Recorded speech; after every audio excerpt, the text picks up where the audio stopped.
Hey everybody, I am Tin Tim. That is T-I-N as in Namaste. T-I-M as in Mahalo.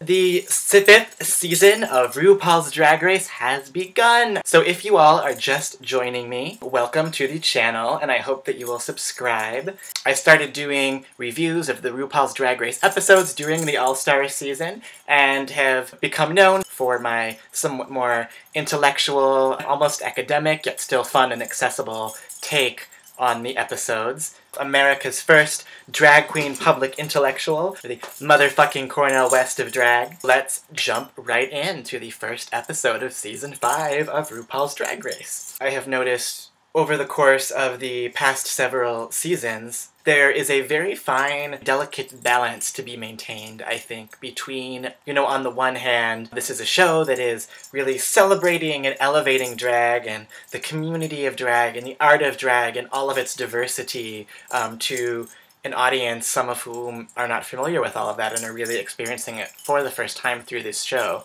At the same time, it is a TV show, and you want to have it be dramatically compelling, and so, the shade and the drama and the little narratives that they construct around that are a huge part of what makes it fun to watch. I think I said in one of my videos for the All-Star seasons, we know that reality TV isn't always real, quote-unquote, and there's a certain element of manipulation, either through the editing or just how the contestants, are coached by the production team during the process of what they do on camera, conscious of the narrative that they're a part of. We all know that at this point. We've become very sophisticated viewers of reality TV, so we have a certain skepticism when watching it. I think artifice can be fine. The most important thing is, is it compelling? Is it entertaining? And sometimes when something is sort of too obvious, and I feel like the viewer's intelligence are being insulted a little bit, then I get more annoyed. But at other times, I'm like, oh, we're all kind of in on this together and kind of playing along and having fun with the whole thing,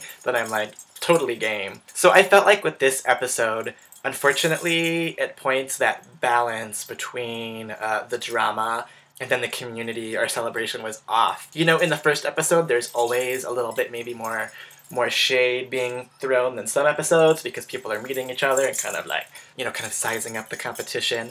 But with this one, I really felt like between Alyssa Edwards and Coco Montrese over their pageant history, the little tiff between Serena Cha-Cha and a lot of the other girls while they were getting in face. And then also the kind of interrogation that all the girls did of Alaska and how she reacted to Sharon's success on the show. On the whole, just made me feel like it was a very mean-spirited feeling in the episode, or like the scale sort of weighted a little more in that direction.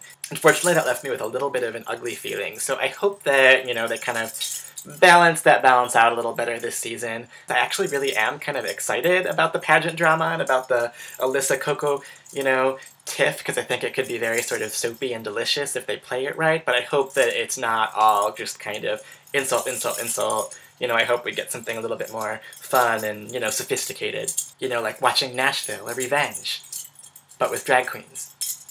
Not that, Connie Britton and Hayden Panettiere and Madeline Stowe aren't, already a little draggy. And then the other thing that I thought was interesting about this episode was that the challenge came down to Lanesha and Roxy, who are very kind of high glam, high traditional drag, a little bit pageanty, and then Alaska, who's more of, transgressive, underground. I thought that the dynamic kind of Roxy Lanesha versus Alaska for the win really kind of summed up the two poles I see in this season between, like, the Jinxes and the Alaskas, and to a certain extent the Detoxes even, versus, the Roxys, Cocos, Laneshas, Alyssas. Interestingly, it was the more pageanty side of drag who won the first day. I hope that, to whatever extent tension does exist between those aesthetics among the cast, that they work that in some new ways, so it's not just like, you're a showgirl, no, you're a...